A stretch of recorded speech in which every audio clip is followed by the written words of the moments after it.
Entonces, para partir y para darle un contexto a nuestros invitados y a todos los que nos acompañan hoy día, el tema de hoy que nos convoca a esta conversación es el diseño del modelo económico, ¿no es cierto?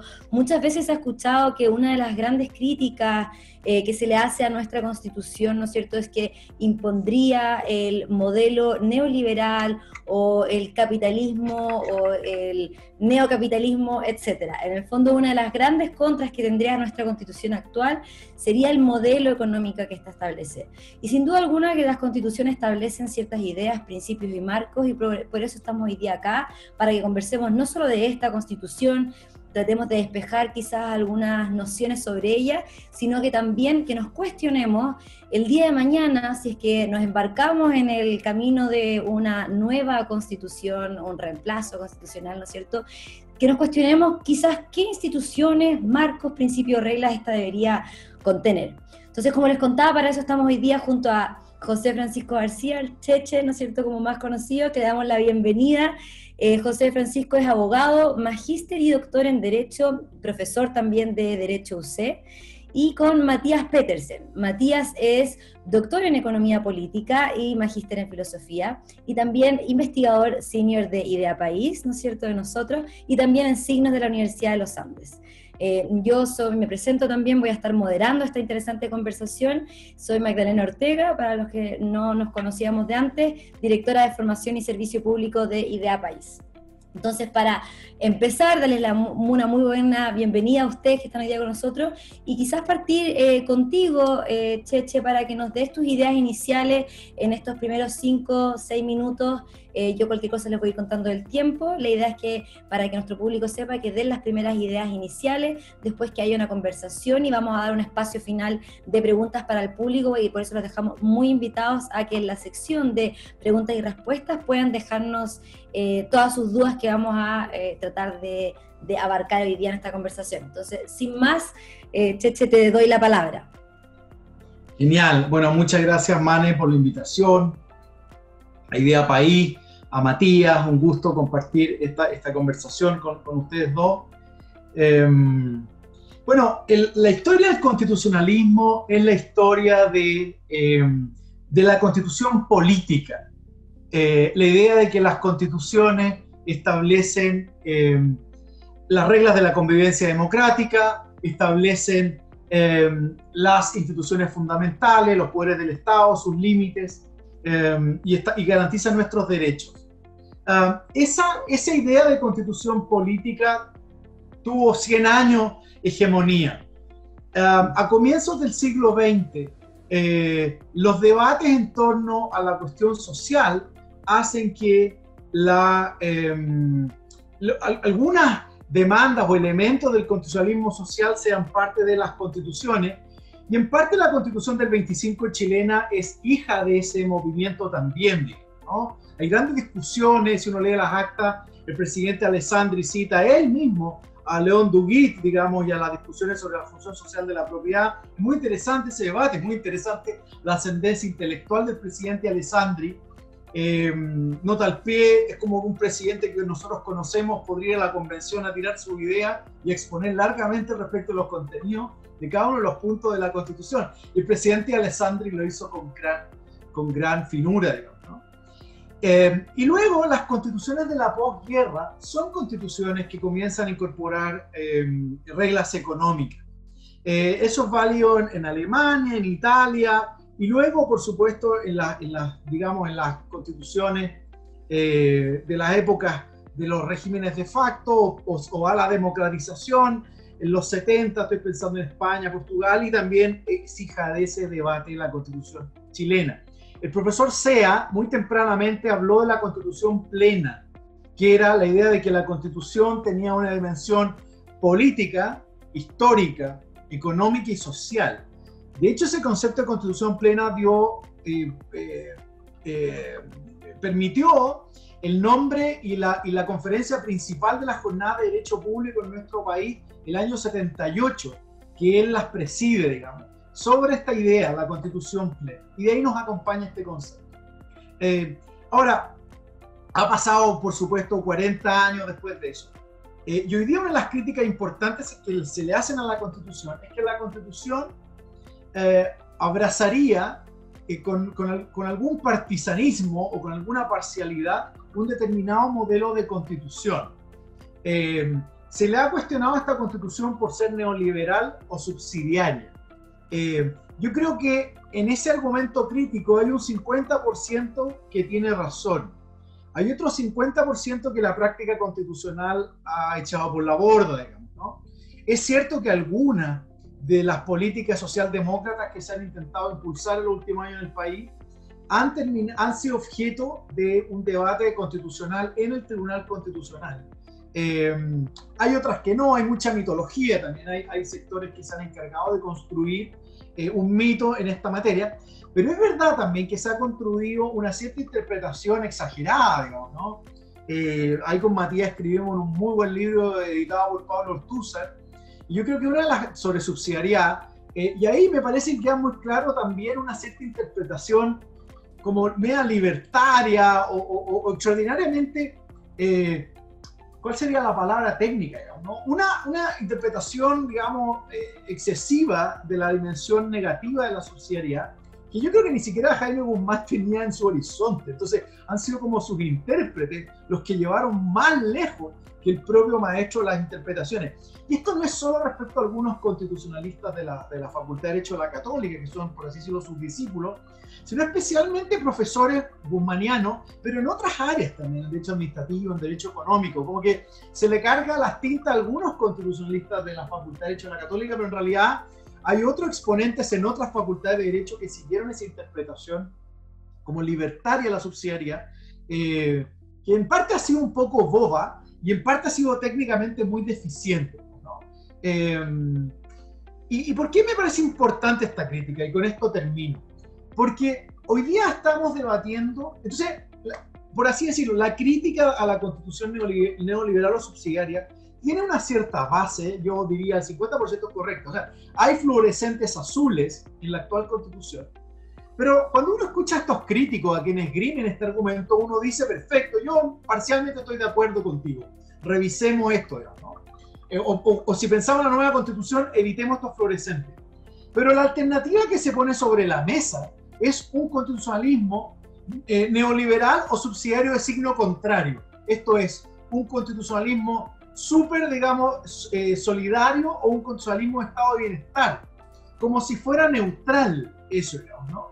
Y por lo tanto yo creo que buena parte del problema que tenemos, que es muy simbólico y me parece entre maximalismo, que yo invito a esquivar, es que la solución que se propone es, perfecto, no me gusta una constitución económica y social azul, y yo estoy de acuerdo con eso, y mi alternativa es una constitución económica y social roja. Eso es deshonesto intelectualmente, pero además me parece no tiene ningún sentido, digamos, ¿no?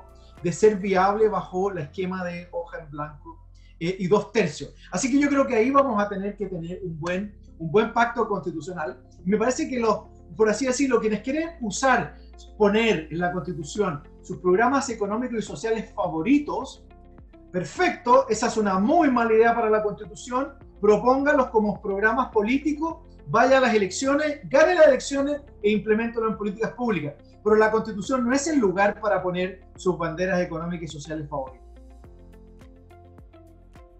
Perfecto, una idea muy interesante que ahí después vamos a estar ahondando. Matías, por tu parte, ¿cómo lo ves tú? Sí, bueno, primero que nada, muchas gracias, Mane, por la invitación, y de nuevo un gusto compartir con José Francisco en un panel, nos ha tocado ya un par de veces. Quiero partir simplemente diciendo que fue muy modesto José Francisco respecto al libro Subsidiariedad. Yo justo lo tenía anotado para mencionarlo. El artículo de José Francisco en particular en ese libro es el que aclara muchas de las cosas que él ha mencionado, y a mi juicio lo hace de manera bastante elocuente, citando la práctica constitucional del Tribunal Constitucional, ¿no? En un artículo conjunto con Sergio Verdugo. Los invito a leerlo en ese libro que editó Elías sobre la subsidiariedad.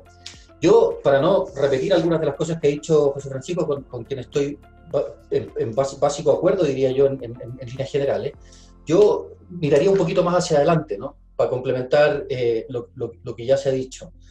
Y hacia adelante me refiero, primero, por qué estamos teniendo el debate que estamos teniendo sobre el proceso constituyente, Luego, ¿en qué sentido ese proceso constituyente ayuda o no ayuda a descomprimir una serie de tensiones que hemos visto manifestadas en Chile a partir de octubre, pero que se venían fraguando, ¿cierto?, hace mucho tiempo? Y tercero, algunos puntos generales de reflexión que pueden ayudar en el debate a la hora de pensar en qué tipo de contenidos debiera tener esa Constitución, si es que debiese acaso tener algún tipo de contenido. Yo pienso que respecto del punto inicial, ¿no es cierto?, por qué estamos teniendo esta discusión, sin entrar en un juicio ahora mismo, ¿no?, podemos discutirlo más adelante, pero sin entrar en un juicio demasiado exacto sobre el punto, es evidente que, independiente de la postura que uno tenga respecto del apruebo o del rechazo, es evidente que el proceso, el acuerdo de noviembre, ¿no es cierto?, ayudó a descomprimir una situación en la que se encontraba el país que era bastante dramática. Y en ese sentido me parece que la reflexión que se nos viene por delante, que en parte ya había sido iniciada en el gobierno anterior, es relevante y crucial para el futuro de Chile y va a determinar probablemente muchas cosas, ¿no? Segundo, en torno al problema concreto del sello o sesgo liberal o neoliberal que tendría la Constitución, simplemente agregar a lo que ya ha sugerido José Francisco, que también ayuda, creo yo, o ayuda a explicar esa lectura más bien libertaria de la subsidiariedad, un vínculo que existe con la teoría económica de la época, ¿no? Es decir, en la época en la que estamos discutiendo, es decir, 90 y parte importante de los 2000, hay un acuerdo más o menos importante entre los economistas chilenos y del mundo respecto de cómo interpretar la acción del Estado. Y en ese sentido, la teoría económica tuvo un papel importante en la discusión pública en ese entonces, hoy día quizás menos, aunque podríamos discutirlo también. Y el papel del economista como experto y asesor del gobierno, de diversos gobiernos, fue crucial. Y en ese sentido es importante tener a la luz la teoría de las finanzas públicas o de la economía del sector público más influyente en la época, según la cual básicamente, en términos generales, uno podría decir que el mercado es un mecanismo de asignación eficiente de recursos, salvo en ciertas ocasiones en las que el mercado, entre comillas, falla, es decir, no cumple ciertos estándares normativos que la misma teoría económica propone. Y en esos mercados en los que, en principio, el mecanismo de asignación de intercambio voluntario falla, es donde surge un rol o un papel para el Estado, ¿no? Esa discusión, que es más o menos abstracta, tuvo una implicancia más o menos contundente en la política económica de muchos países, incluso de las organizaciones internacionales que articulaban esa política económica, como el Banco Mundial, el FMI, etcétera, etcétera, ¿no? Entonces, simplemente eso es como complemento a una serie de otras consideraciones que había que hacer a nivel ya más bien local. Me refiero al caso concreto chileno. Pero no hay que olvidar, obviamente, el papel de los economistas en Chile desde mediados de los 70 en adelante, pero sobre todo a fines de los 80 y comienzos de los 90. Finalmente, de cara hacia lo que se nos viene, yo quisiera mencionar dos cosas que me gustaría que quedaran sobre la mesa. Vamos a ver si se recogen para discusión o no, pero a mí me parece que hay que tener muy a la vista de cara al proceso que se nos viene. Primero, comparto plenamente lo que dice José Francisco respecto de que muchos de los críticos de esa lectura libertaria o neoliberal, entre comillas, de la Constitución vigente, pretenden a veces justamente proponer un modelo económico alternativo, ¿no? Dejemos de lado por ahora si es que la Constitución de facto incluye o no un modelo económico, pero la retórica que la acompañó por mucho tiempo efectivamente puede que así haya sido. Y la retórica que acompaña muchas veces a las propuestas alternativas también postula una serie de reglas institucionales que van en el sentido contrario. Y a mí me parece que hay dos cosas que vale la pena tener a la vista. La primera es que existe en la literatura, al menos en el campo de la economía política y en particular de una subrama de la economía política que es la economía política constitucional, existe bastante evidencia respecto de la distancia que existe entre las constituciones en términos de los derechos que garantizan de jure y los derechos que garantizan de facto, ¿no? Hay un artículo muy interesante de Stefan Voigt, uno de los editores, de hecho, de la revista más importante sobre economía política constitucional, que se llama Mind the Gap, aludiendo al llamado, ¿no es cierto?, en el metro en algunos países anglosajones. Cuidado con la distancia, ¿no es cierto?, entre lo que se promete en la Carta Fundamental y lo que efectivamente se cumple en la práctica. Y en ese sentido, mi impresión es que es equivocado pensar que una reforma constitucional va a solucionar los problemas más profundos de Chile. ¿Descomprime? Sí. ¿Soluciona problemas de legitimidad? Puede ser. Pero ¿soluciona aquellas causas más estructurales del descontento que hemos visto en las calles y en distintas otras esferas de la vida social? A mi juicio, no. Eso como primera cosa. Segunda cosa es que al redactar una constitución, la constitución tiene siempre un carácter mitológico, simbólico, importante tener a la vista. Y el Chile de hoy requiere de algún tipo de narrativa que le permita comprenderse a sí mismo de manera inteligible. ¿A qué me refiero con esto? Chile no es el mismo de los años 80 y Chile hoy vive en una situación de fragmentación ideológica, política, moral, cultural muy, muy profunda. Y esa fragmentación es propia de sociedades complejas, etcétera, etcétera. No estoy diciéndolo en términos necesariamente peyorativos.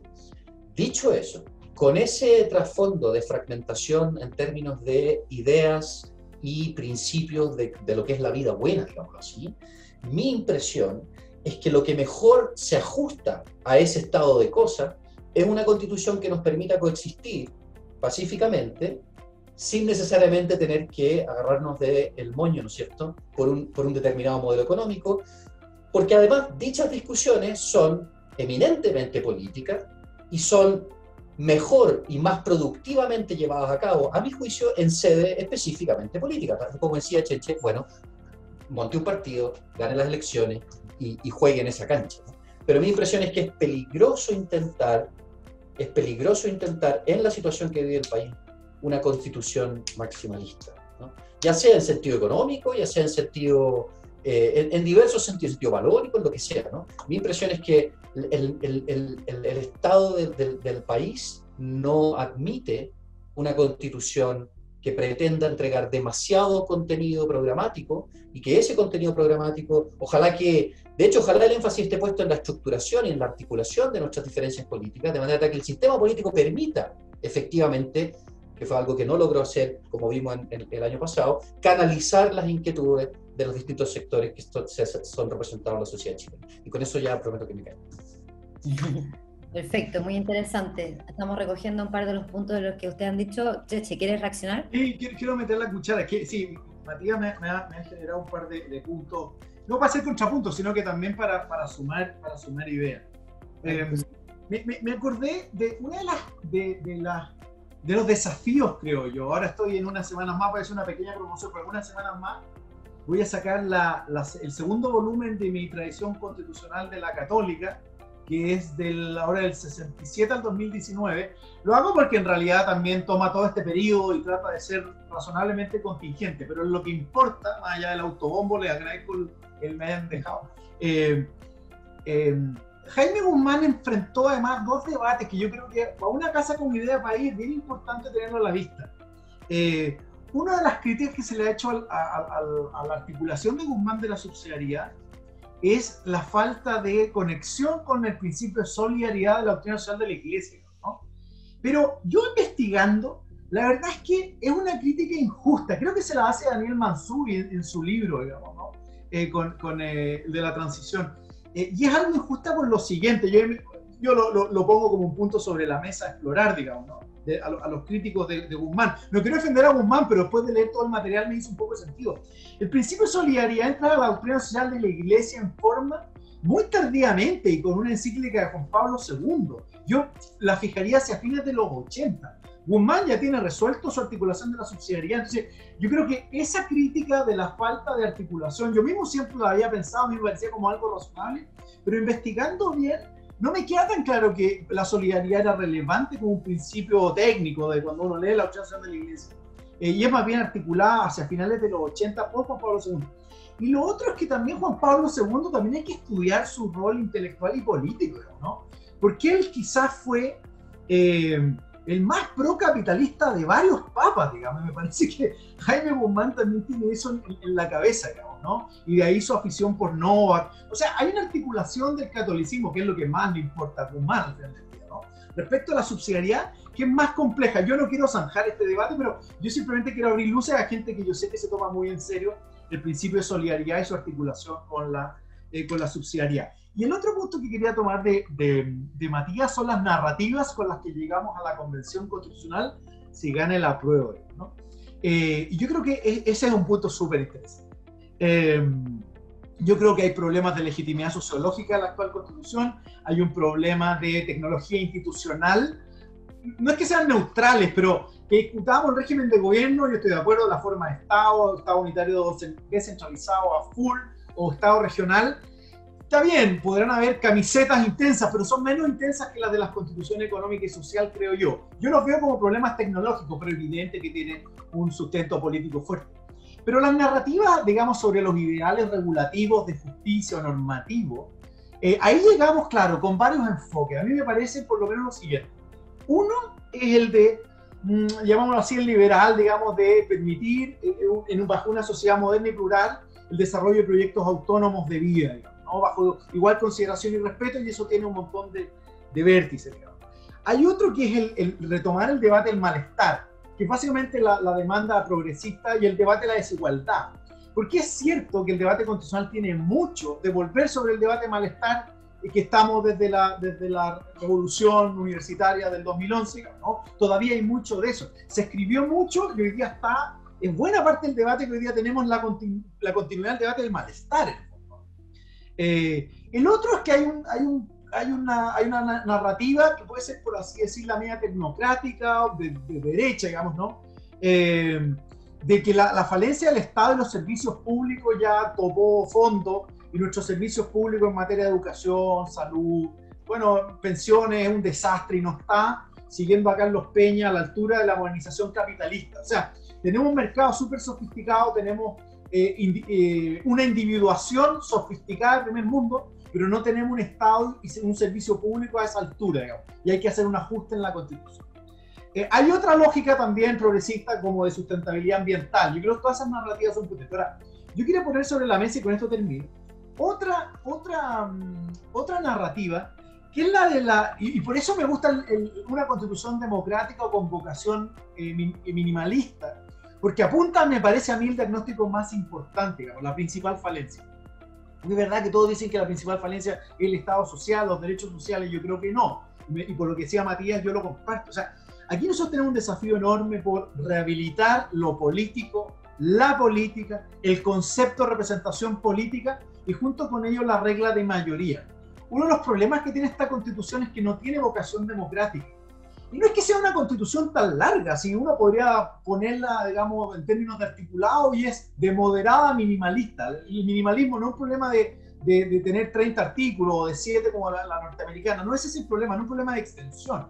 Es si tiene vocación democrática o no, como decía Matías, para solucionar buena parte de nuestras disputas en materia cultural, económica y sociales bajo la regla de mayoría y no tratar de zanjarle la Constitución. Como la Constitución vigente tiene esa vocación por las leyes orgánicas constitucionales que la alargan en demasía, intentando zanjar con esa técnica muchos temas, yo diría, uno, no es nada fácil, digamos, pero tratando de tener una Constitución con vocación democrática, ¿no? Que trate de rehabilitar la cultura política, las prácticas políticas, tomarse los partidos políticos en serio, tomarse el Congreso Nacional en serio, tomarse de manera inteligente y racional dosis más intensas de democracia directa. Veamos los niveles, digamos, ¿no? Si esto tampoco es federalismo, no hay que plebiscitar todo a nivel nacional, puede ser en esferas regionales, locales, aquí tenemos que ser muy inteligentes, puede haber iniciativa popular de ley, pero seamos inteligentes porque tampoco queremos masacrar la democracia representativa con democracia directa, digamos, eso para mí sería un suicidio, ¿no? Pero me parece esta narrativa, a mí por lo menos me convoca, y yo diría, que se está extendiendo como parte del diagnóstico, que el problema a resolver del debate constitucional es cómo rehabilitamos la política, lo político y la representación política en particular. Yo creo que eso es tremendo, y eso tiene consecuencias institucionales como las que decía Matías, digamos, en el régimen político, también la forma de Estado, digamos, los mecanismos de democracia, en fin. Pero las narrativas que convergen a la convención son bien diversas, todas van a tener un espacio, pero también creo que son bastante transversales. Y creo que no son tan partisanas como lo son los conflictos de la política ordinaria. Entonces pareciera que podemos transitar hacia una política constitucional distinta de una política ordinaria, pero es puro optimismo. Sobre lo que decía José Francisco, y me cuelgo específicamente de la primera parte, ¿no es cierto?, de hasta qué punto se tomó en consideración o si es justa o no la crítica respecto a olvidar toda la relación que tiene la subsidiariedad con la solidaridad y en el fondo la noción que detrás de eso estaba para tratar de imprimirla en la Constitución.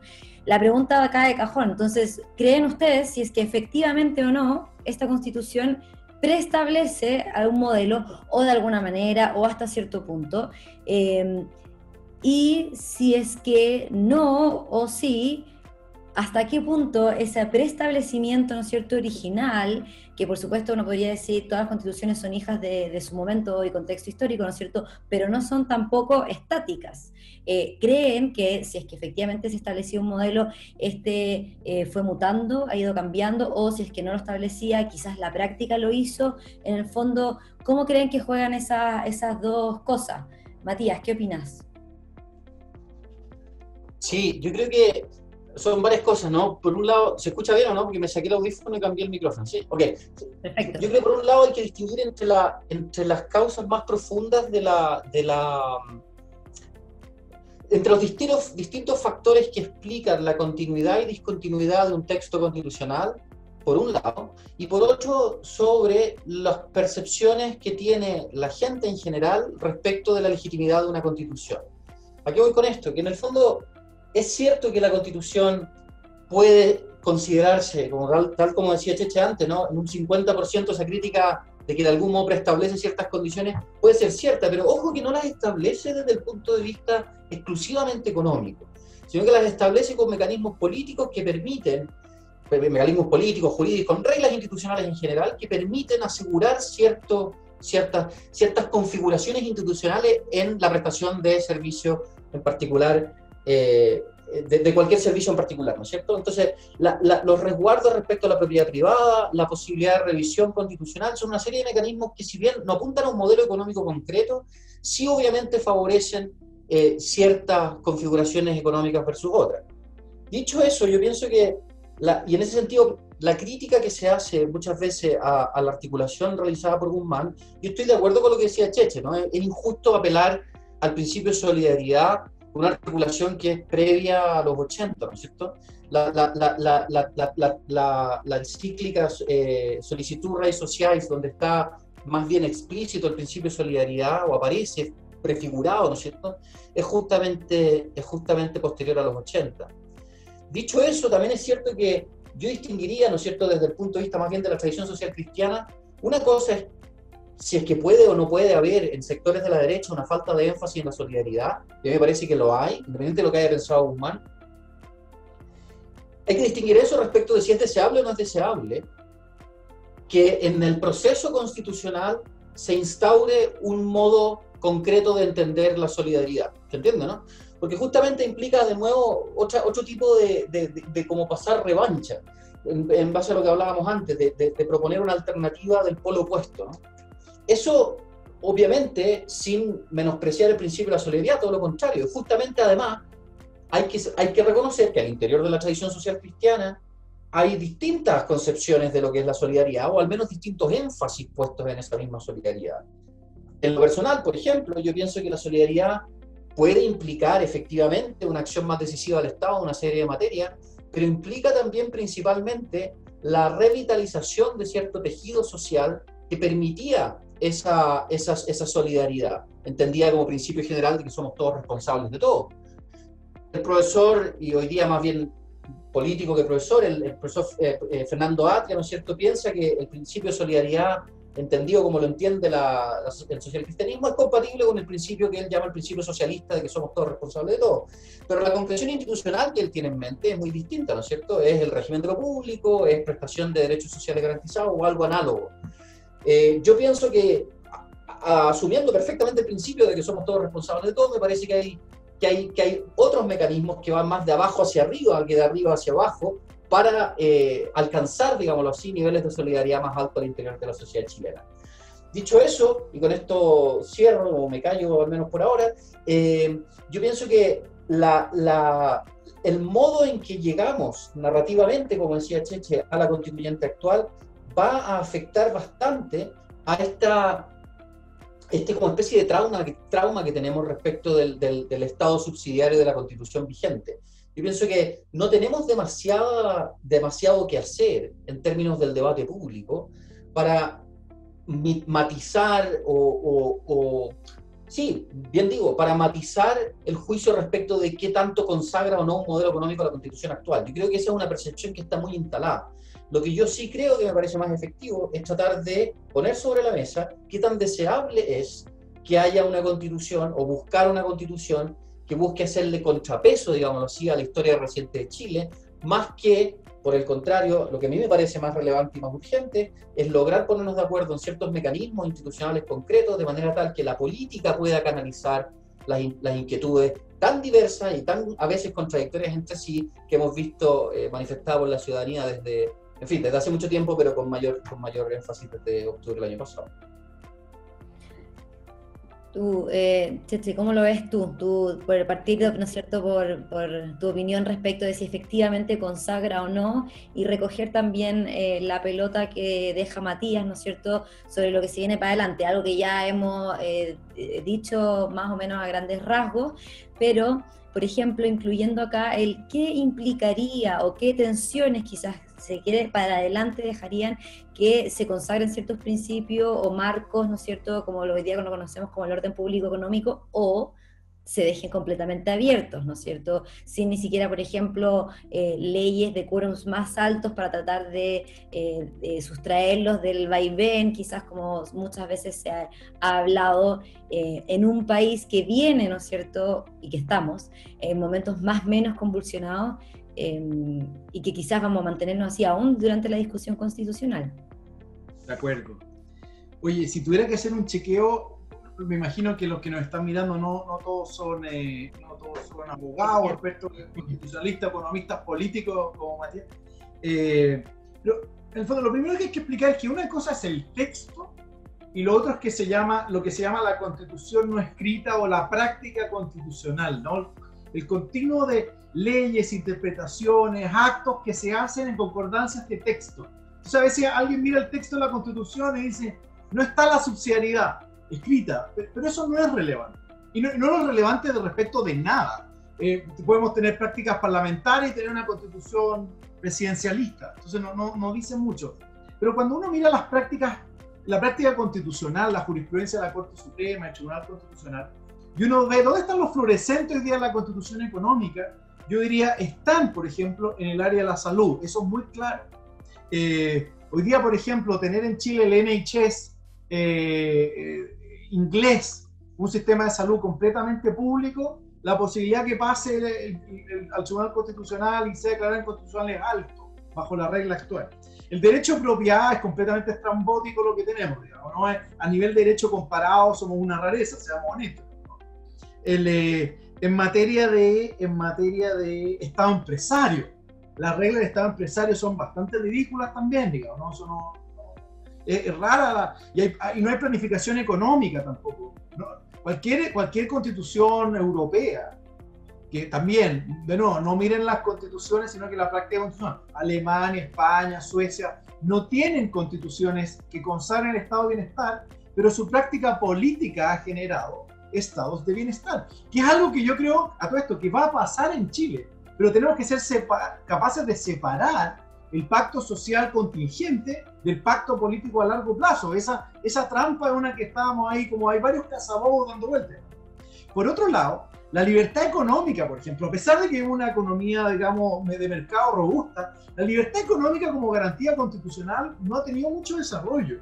El esquema tributario, en Chile no hay realmente ningún tributo que haya sido declarado inconstitucional y se vota por ley simple. El que quiere subir los impuestos lo sube y el que lo quiere bajar lo baja. En materia de seguridad social, es curioso todo el debate de la AFP porque en realidad la Constitución habla de que en el fondo habrá un esquema de seguridad social o público o privado, a diferencia de la regla de salud que pone el derecho a elección. Entonces en seguridad social el esquema podría no ser nada de liberal, digamos, y estar amparado por la Constitución. Entonces hay fluorescentes de derecha y hay otros que quizás lo fueron simbólicamente, pero que en la práctica constitucional no lo son. Después, entonces por eso yo diría que es como 50 y 50 y hay que estar atento a la práctica constitucional. ¿Qué pasa con principios como subsidiariedad o solidaridad? Yo siempre he pensado, como decirle a mis amigos de derecha, liberales, conservadores, social cristianos, lo siguiente. Hagamos el test de Abdón Cifuentes y Zorobabel Rodríguez, que a mi juicio son los padres de la derecha moderna, digamos, de la derecha de hoy, ¿no? Porque claro, Hugo Herrera está con varios autores, pero yo creo que hay que irse un poco más atrás, ¿no? Yo creo honestamente que la derecha de hoy chilena fue fundada en términos de acción política e ideario político por Abdón Cifuentes y Zorobabel Rodríguez. Hay otros más, pero estos son, me parece, los principales. Cifuentes y Rodríguez pensarían en la libertad de asociación como un gran baluarte, y ellos pensaban la libertad de asociación como hoy día pensamos la subsidiariedad, y como Tocqueville pensaba la sociedad civil, digamos, ¿no? Entonces, las conversaciones que podemos tener nosotros, si sumamos a Daniel Mansuy, creo, en parte a Hugo Herrera, en fin, y a otros liberales, y uno pudiera conversar con Zorobabel Rodríguez y con Cifuentes, uno llegaría a las mismas convicciones que tiene hoy en el fondo. O sea, en el fondo, uno quiere libertad de asociación robusta porque cree que hay un tejido social, porque a pesar de que creemos en la libertad individual, hay evidente la sociabilidad humana es un hecho, digamos, ¿no? Es algo obvio, y es un mecanismo, digamos, y un camino de perfeccionamiento, digamos, individual, en fin, de alcanzar la felicidad, etcétera, una idea del bien, como diría Matías. Pero la verdad es que eso, acompañado con la tesis, digamos, de la sociedad civil tocqueviliana, que no es como la subsidiariedad porque queremos siempre el sector privado por sobre el Estado, sino que en realidad queremos un contrapeso muy robusto en lo público, pero es un contrapeso democrático principalmente frente al estatismo o a versiones medias gigantes, digamos, de interpretación de lo que es lo estatal. Y la pregunta es, uno puede defender principios como la libertad de asociación o defender reglas que promuevan la sociedad civil, la intervención de la sociedad civil en la provisión de bienes sociales, sin siquiera mencionar la subsidiariedad o la solidaridad, que yo diría son conceptos cargados, digamos, ¿no? En el sentido porque uno podría decir, claro, uno perfectamente podría abrazar el Estado social y que el Estado social sea neutral, y a mí me daría lo mismo tener Estado social en la Constitución, si de lo que estamos hablando es de que Estado social, como lo interpreta José Luis Sea, es abrazado a la subsidiariedad y permitiendo a la sociedad civil una cooperación en lo público. Pero en realidad en Chile el Estado social es otro entendimiento, pues el régimen de lo público que mencionaba Matías. Y eso es básicamente, la ley determinará aquel pequeño espacio en el que dejaremos intervenir al sector privado o a las cooperativas o a la sociedad civil sin fin de lucro, en la medida que el Estado nos autorice bajo ciertas condiciones. Pero eso no es un modelo, digamos, ni tocqueviliano, ni de los Cifuentes, ni de los Rodríguez, digamos, ¿no? Entonces, yo creo que en eso, claro, hay ciertos, uno puede vaciar de contenido un vocablo fuerte como el Estado social, pero en Chile esto está muy cargado. Y me parece que subsidiariedad y solidaridad pueden tener lo mismo. Termino con esto. Yo también le he dicho, yo trabajo con el Centro de Estudios Amigos de Horizontal. Yo siempre he sido muy crítico de este discurso de la Constitución liberal, ¿no?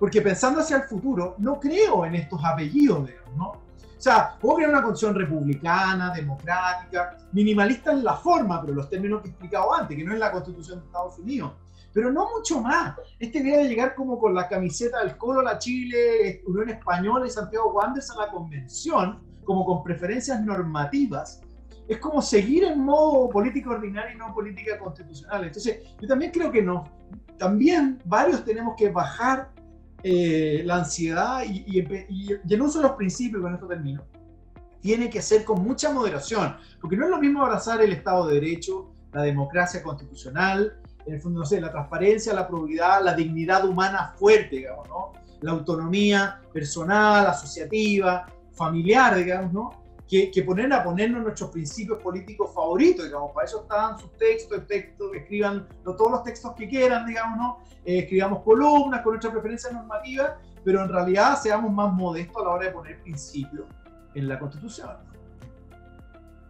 Perfecto. Yo los quisiera llevar un poco a otra parte de esta discusión del diseño institucional económica, que y que parte también desde pensar en el fondo, un poco recogiendo lo que decía Matías, esto de mind the gap, la diferencia entre lo que las constituciones, ¿no es cierto?, dicen. Para dar una anécdota, existe lo que se llama el índice de democracia, ¿no es cierto?, del mundo, donde los países son medidos por muchas cosas, y por ejemplo, no sé, en relación de las garantías personales que están para las personas, democráticas, políticas, etcétera, y libertad de expresión, hay países como Corea del Norte, o otros muchos países que uno podría decir no son verdaderamente democráticos, que tienen larguísimos listados que no realmente se condicen con la realidad. Entonces, claro, efectivamente hay una diferencia, ¿no es cierto? Pero, por otro lado, uno también puede decir que quizás, y esta acá es la pregunta para que conversemos, hasta qué punto efectivamente las constituciones pueden al menos, ¿no es cierto?, o tienen algunas instituciones y nociones y principios que sí puedan ayudar a mayor estabilidad económica, a mayor progreso, a mayor desarrollo. Si ustedes creen que, por ejemplo, ciertas instituciones de la actual ayudaron en eso en nuestro país, o si es que el día de mañana, ¿cuáles serían las instituciones por las que ustedes promoverían para que estén en una constitución nueva, ¿no es cierto?, porque bajo la convicción de que eso podría ayudar en el futuro económico de progreso y desarrollo, ¿no es cierto?, de nuestro país.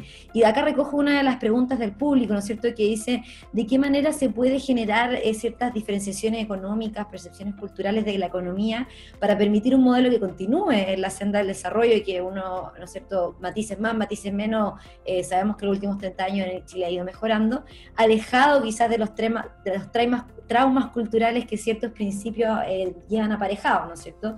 Y cierro con esto en la pregunta, un poco lo que ustedes dos decían al principio en sus intervenciones, que no es posible desconocer que cualquiera de las ideas que se promuevan vienen desde una noción y una visión política, en el fondo. Entonces, y que tratar, y quizás ambos lados, por decirles, si es que no voy a decir dos grandes lados, izquierdas y derechas, tratan de hacer pasar como que sus nociones son las neutrales, ¿no es cierto? Como esto es lo bueno, y en el fondo el que no está de acuerdo no es que tenga una visión distinta, sino que no lo entiende, o etcétera, epíteto acá se inserta, ¿no? Entonces, no sé, ¿cómo lo ven ustedes, Matías?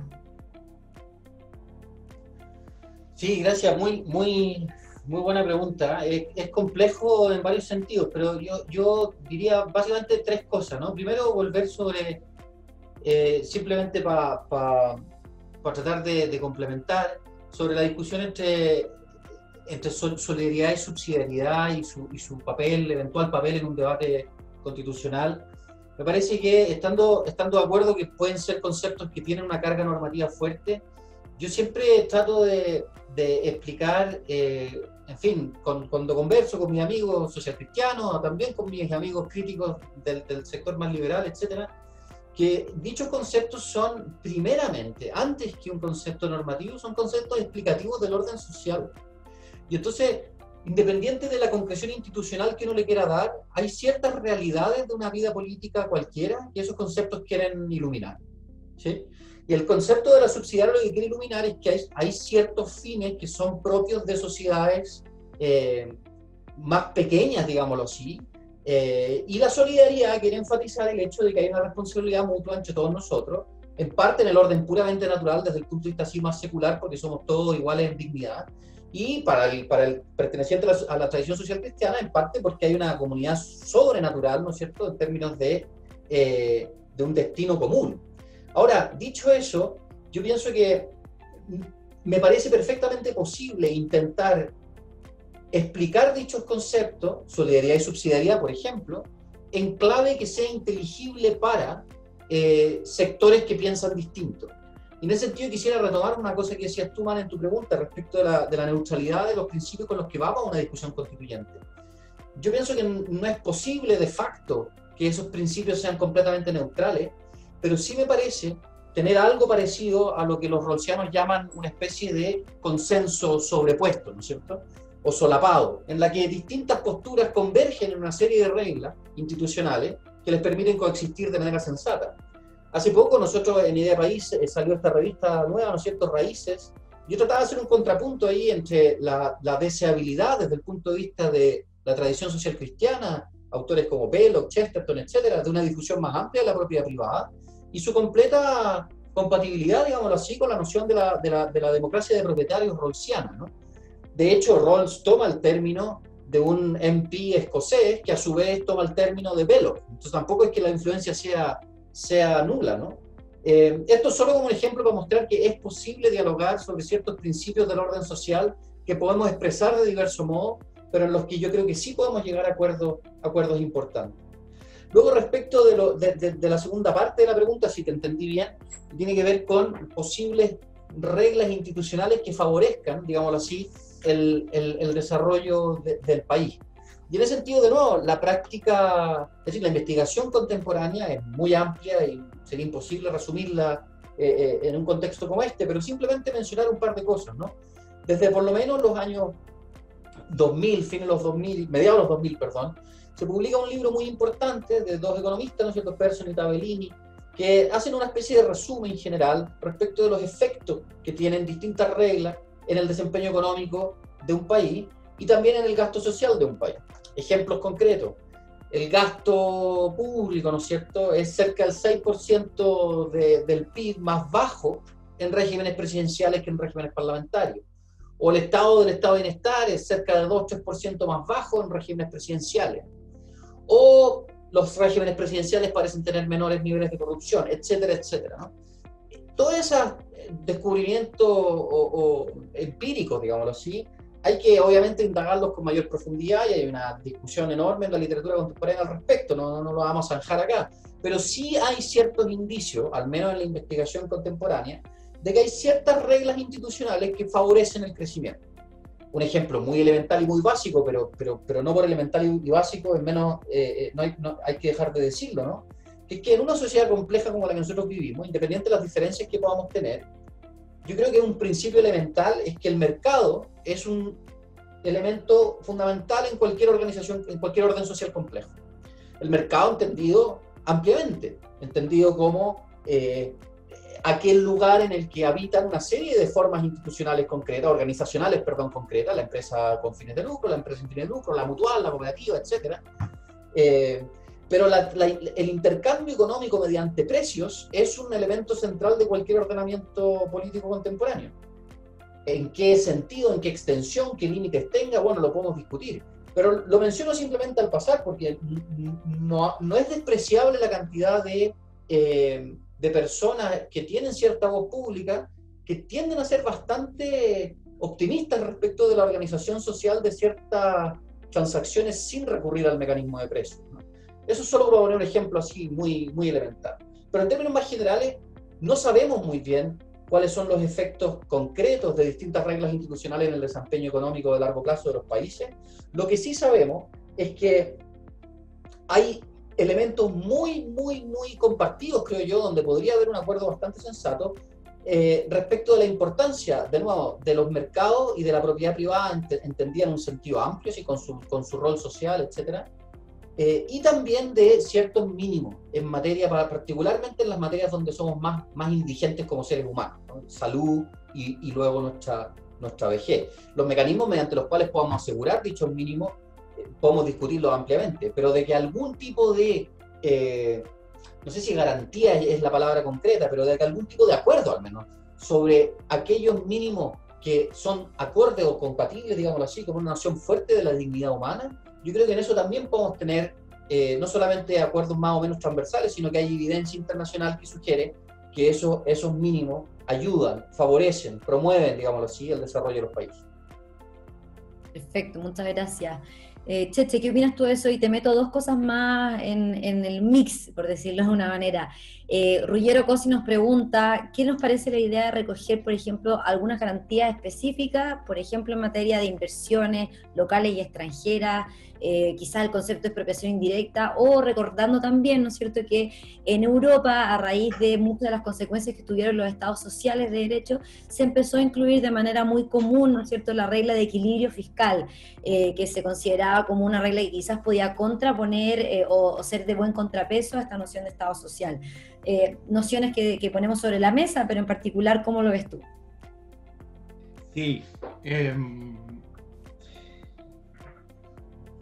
sí, antes de ir a la pregunta, Ruggiero, era importante ver. Quiero decir una cuestión previa que se me ha olvidado, me recordó Matías. Va a depender mucho la estrategia que tome la convención esto de la hoja en blanco, los 2/3, porque una alternativa es decir, ya, ok, están todos estos principios que son contrabandeados como neutrales.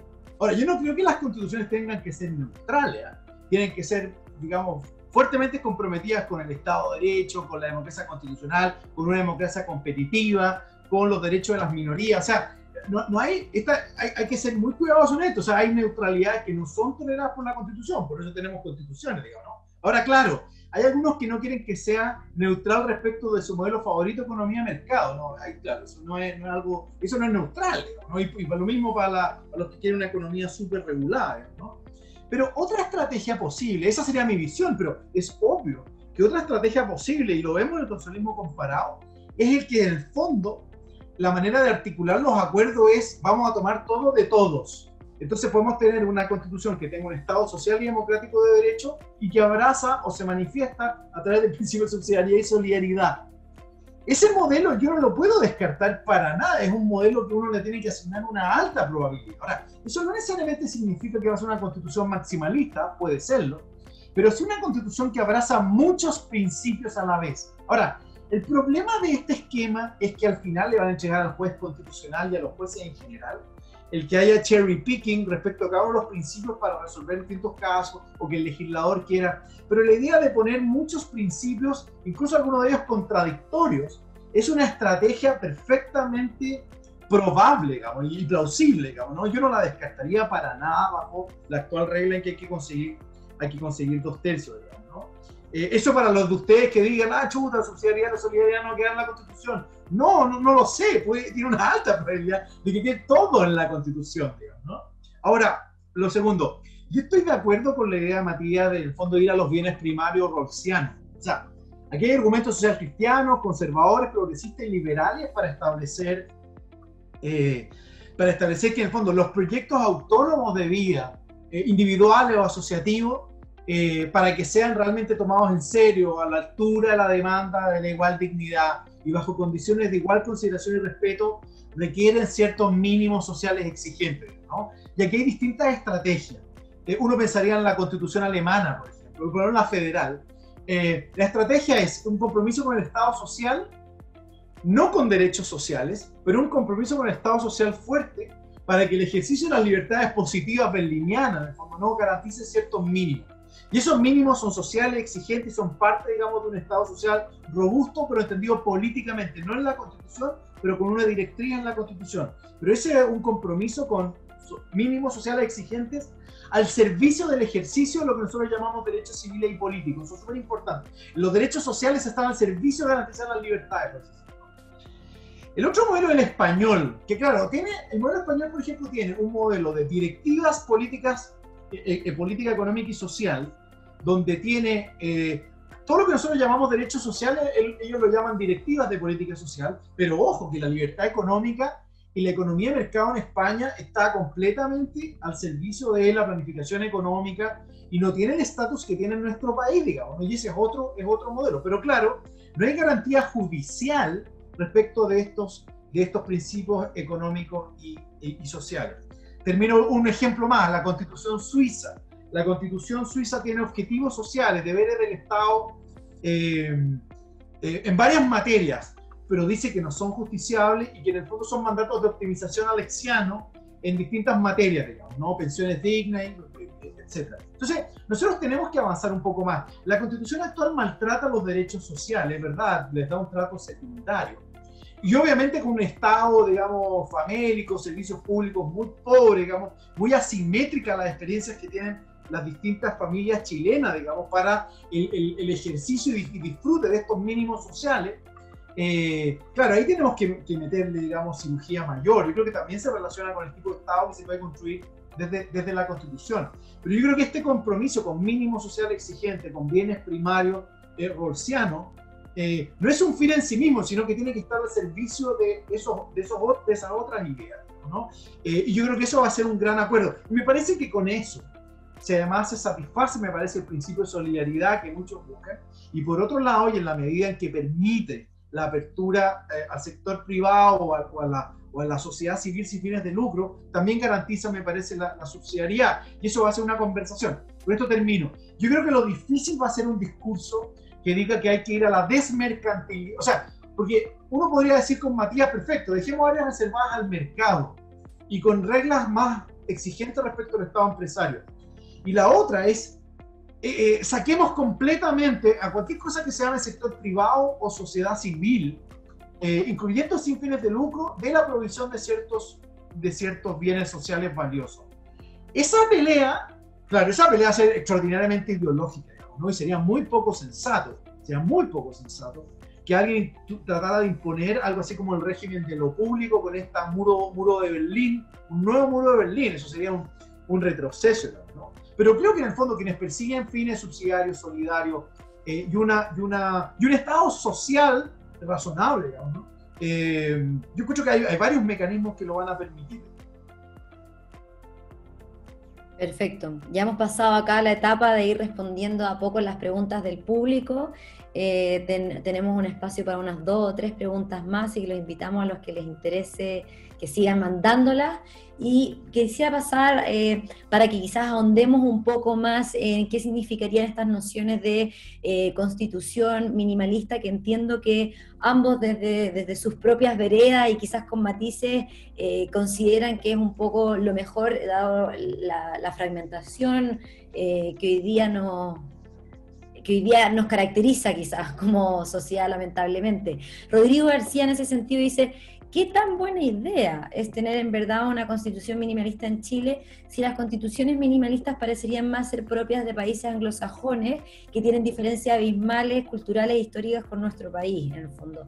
¿De qué manera un modelo como ese podría servirnos a nosotros?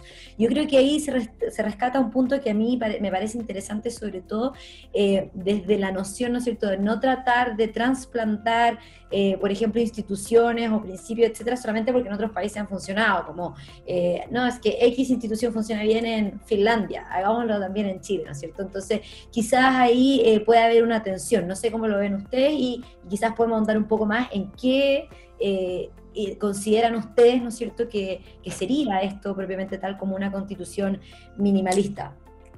Matías, ¿qué opinas?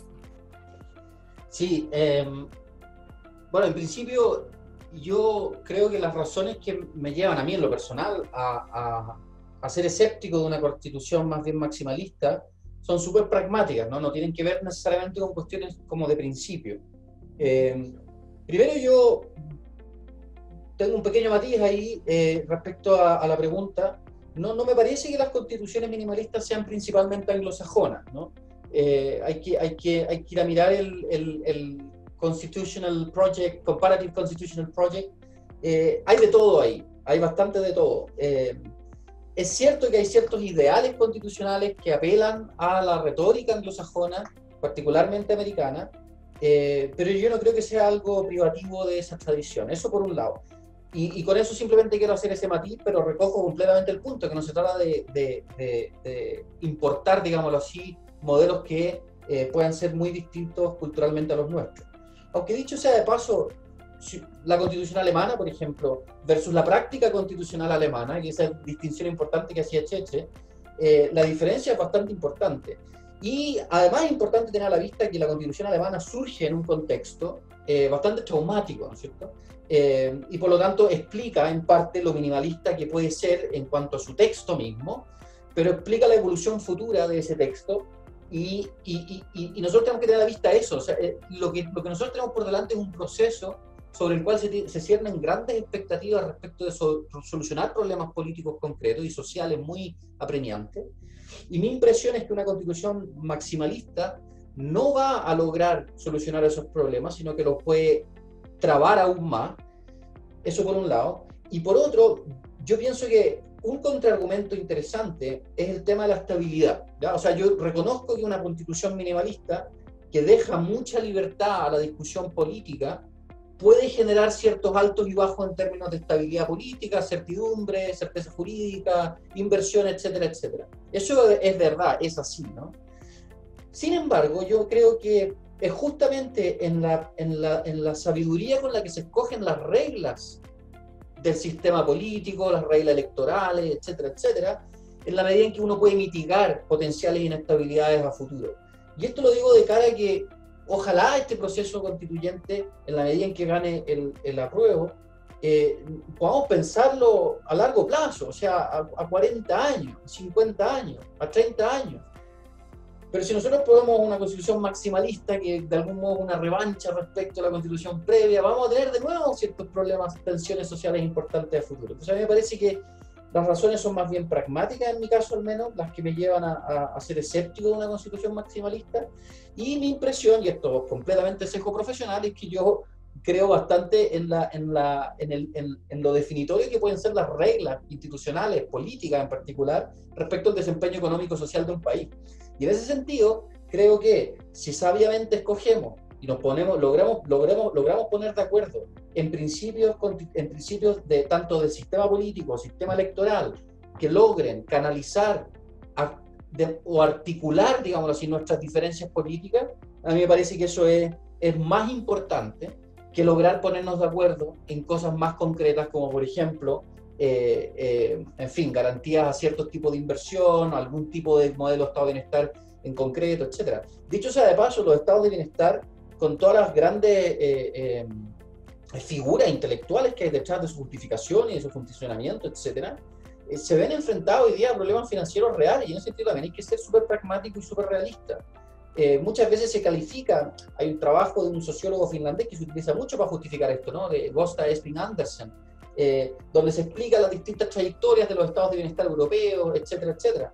Pero claro, esa tipología de estados de bienestar más socialdemócratas, más liberales, conservadores, como el caso alemán, etcétera, hoy día están un poco out, perdón, pero el modelo noruego, finlandés, sueco, etcétera, distan mucho de ser modelos planificadores económicos. Los índices de libertad económica son altísimas y tienen tasas de redistribución de la riqueza evidentemente muchísimo más altas que las nuestras, porque también tienen una población que está mucho menos fragmentada cultural e ideológicamente, etcétera. O sea, como que no es llegar y decir, mira, aquí lo que es re fácil, si es cuestión de agrandar el aparato estatal y vamos a andar todo súper bien. Dicho sea de paso, y con esto me callo, una cosa es decir, el Estado chileno debe modernizarse, y yo en eso estoy de acuerdo, es muy importante, y no me parece que tenga que estar necesariamente en el texto fundamental, ¿no? Pero es un principio político fundamental, yo creo que bastante transversal. ¿Qué tan factible es hacer eso? Bueno, va a depender de una serie de consideraciones, en particular, y de nuevo mis sesgos, lo siento, de consideraciones de economía política, es decir, de qué tan cooptados hay sectores del Estado, qué tan difícil es reformar, qué intereses se ven involucrados cuando yo quiero llevar adelante ciertos procesos de modernización, y qué tanto son los costos efectivamente de acción colectiva para hacer esos cambios que se requieren hacer, ¿no? Entonces, si es que al nivel simple de la modernización del Estado nos encontramos con esas trabas, imaginémonos en una constituyente discutiendo sobre el sistema de salud que queremos consagrar allí. No sé, lo veo con bastante escepticismo, la verdad. Perfecto. Por tu parte, Cheche, ¿cómo lo ves tú? Hay un profesor que se llama Richard Posner, que escribió un libro, y en el fondo las constituciones no son pactos suicidas. Entonces, nadie está en su sano juicio, creo yo, pensando en que la idea de la nueva constitución es tirar por la borda nuestros 200 años republicanos. Pero efectivamente estoy de acuerdo con Matías, hay buenas razones para tratar de echarle a la sala de máquinas, como dice Gargarella, digamos, de manera muy inteligente. Garantizar derechos civiles y políticos, garantizar estos mínimos sociales exigentes en la forma de derechos sociales, porque son derechos fundamentales, eso hoy no es disputable, digamos, ¿no? El que sigue con el discurso de las aspiraciones sociales está reprobado en Constitucional 1, no, punto. Entonces, podemos discutir la exigibilidad, pero ese es otro debate, eso no tiene nada que ver, digamos, eso es otro debate. Los mecanismos de exigibilidad, si a través de políticas públicas, deber el Estado, derechos justiciales, judicial en recursos de protección, judicial en justicia administrativa, o sea, entonces, pero la Constitución no es un pacto suicida, y yo creo que el proceso constituyente en el fondo tiene buenos incentivos institucionales para una cuestión muy simple: quienes quieren una nueva Constitución tienen que conseguir 2/3 y tienen que moderarse mucho, porque de lo contrario se van a quedar con esta Constitución vigente. Hay muchos escenarios en los que esta Constitución sigue vigente, la actual queda vigente. Entonces, las fuerzas del cambio necesitan moderarse mucho, ¿no? Por un lado. Por otro lado, las fuerzas conservadoras tienen la principal manija del proceso, que es la aprobación del reglamento inicial. Sin el reglamento no hay convención, punto. Entonces, lo que va a pasar es que muy temprano va a haber ese índice esqueleto con muchas materias, y ahí va a estar la libertad de expresión, no sé si va a estar la subsidiariedad, pero va a haber una libertad de asociación fuerte, va a haber derecho de propiedad, va a haber tribunal constitucional, va a haber banco central. No creo que haya COSENA, no creo que haya el capítulo de la Fuerza Armada, pero va a haber cosas sensatas. Ahora, no le van a garantizar, claro está, que va a haber control preventivo obligatorio del Tribunal Constitucional como existe hoy día. No, eso no va a estar en ese borrador. Pero va a haber supremacía constitucional ejercida por un Tribunal Constitucional. Entonces uno podría decir, mira, incluso ese esqueleto que va a ser que a las fuerzas progresistas y a los que quieren una nueva constitución les importa mucho, porque va a ser la manera para empezar a tener una nueva constitución. Entonces, ese punto de vista es fundamental y es el comienzo de esto, ¿no? Y ahí vamos a ver cuán minimalista o maximalista es. Y mi segunda reflexión final sería que va a depender mucho también la regla de reforma constitucional que va a tener la nueva constitución. Algunos han propuesto que la primera regla que discuta la Convención Constitucional sea la reforma constitucional. Porque si vamos a tener una rigidez constitucional, una reforma constitucional por 2/3, no sé, más 2 parlamentos consecutivos y un referéndum, bueno, claro, esa constitución va a quedar como la de Estados Unidos, digamos, realmente la vamos a tener por los próximos 40 o 50 años y seguro que no la cambiamos hasta una guerra civil. Pero si voy a caricaturizar esto, pero si por el contrario tenemos una regla de mayoría absoluta como la que tenía la Carta del 25, bueno, en el fondo pongan todo lo que quiera en la Constitución, da igual. En el futuro la vamos a ir cambiando, la vamos a ir ajustando en el camino, da exactamente igual. Entre otras razones, porque nosotros tenemos que responder a las generaciones futuras por el mismo problema que tenemos hoy día. Nosotros tenemos cierta lealtad con la voluntad de los muertos, pero también tenemos que enfrentar nuestros desafíos de hoy, digamos. Entonces, nuestros hijos, nuestros nietos y nietas nos van a decir, oye, me importa un carajo el debate que tenía el año 2020 de 2021. Nosotros ahora estamos en el 2040, el 2045, y queremos hacer otras cosas, digamos, ¿no? Por eso, y con esto termino, por eso me parece inteligente, creo yo, lo que hemos hecho como proceso constituyente. Esto es la inserción en el capítulo reforma constitucional, o sea, a partir de lo que sea más conservador y garantista el proceso. Desde esta constitución estamos generando la nueva, a través de un mecanismo de revisión total o reemplazo de la constitución, como existe en Austria, en España, en Suiza, en Colombia, en Argentina. O sea, las últimas constituciones tienen este mecanismo, este doble procedimiento, ¿no? Y no quepa ninguna duda que la nueva constitución también va a tenerlo. Pero cómo reformemos la nueva constitución va a ser de la esencia de cuán minimalista o maximalista va a ser. Porque, insisto, si es muy rígida, muy probablemente va a ser minimalista. Si es muy flexible, bueno, va a echar cualquier cosa, digamos, ¿no? Esa regla va a ser bien decisiva, digamos, ¿no? Y no creo que sea la primera, por supuesto que va a ser la última. Porque todos los grupos políticos van a ver cómo quedó la constitución. Y si no me gusta la constitución, yo voy a pedir una constitución flexible. A los que le encanta la Constitución van a pedir rigidez constitucional muy. Perfecto, ya en honor al tiempo les propongo que en un minuto demos ciertas ideas de cierre, sobre todo tomando en consideración esta última pregunta que nos comenta Sebastián por su parte, que frente a esta aparente percepción ciudadana y uno de los grandes males de nuestra Constitución sería su modelo, ¿qué pasa si es que gana el rechazo? O si es que del proceso constituyente no sale una nueva constitución que sabemos que tiene, ¿no es cierto?, bastante vallas que saltar para poder llegar hasta un producto final. ¿De qué manera nos podríamos hacer cargo de ese problema en nuestra constitución actual? Cheche, para terminar. Bien, súper. Bueno, de nuevo, muchas gracias a todos los que todavía siguen vivos viéndonos, y gracias a Mane y a Idea País por la invitación, y a Matías como siempre. Bueno, la verdad es que es un problema. La legitimidad sociológica de la actual Constitución es un problema, digamos, ¿no? Hay un muy buen paper de Richard Fallon, profesor de Harvard, que especifica las 3 legitimidades de la Constitución: la jurídica, que hoy día en Chile sigue vigente, la sociológica y la moral. Y el problema en Chile realmente es la sociológica, ¿no? Eso es lo que tenemos. Entonces, efectivamente puede ganar el rechazo. Pero bueno, por un lado se ha prometido esta idea del rechazo con reforma, que yo creo que se va a tomar muy en serio. Pero esto es lo importante, y esto es lo curioso. Los sectores más conservadores en el acuerdo del 15 de noviembre, pero también la comisión de expertos que definió el proceso constituyente, fueron autores de 2 reglas que hoy día parece que los sacan de quicio. Primero, el plebiscito de entrada. El plebiscito de entrada lo pidió la UDI, en el fondo, ¿no? Es curioso que en el fondo se ha tratado de bajar el plebiscito de entrada y fue una petición a última hora del acuerdo del 15 de noviembre. O sea, nadie puede entender, pero los sectores conservadores pidieron el plebiscito de entrada. Primera idea. Segunda idea. Los sectores conservadores pidieron que lo que yo expliqué, que es el mecanismo de reforma total o revisión total de la Constitución, quedara en el articulado permanente de la Constitución, con una sección 2 en la reforma constitucional. Podíamos haber optado por un capítulo 16 o por un artículo transitorio. ¿Por qué se optó por este mecanismo? Porque protegía el veto de los 2/3, ¿no?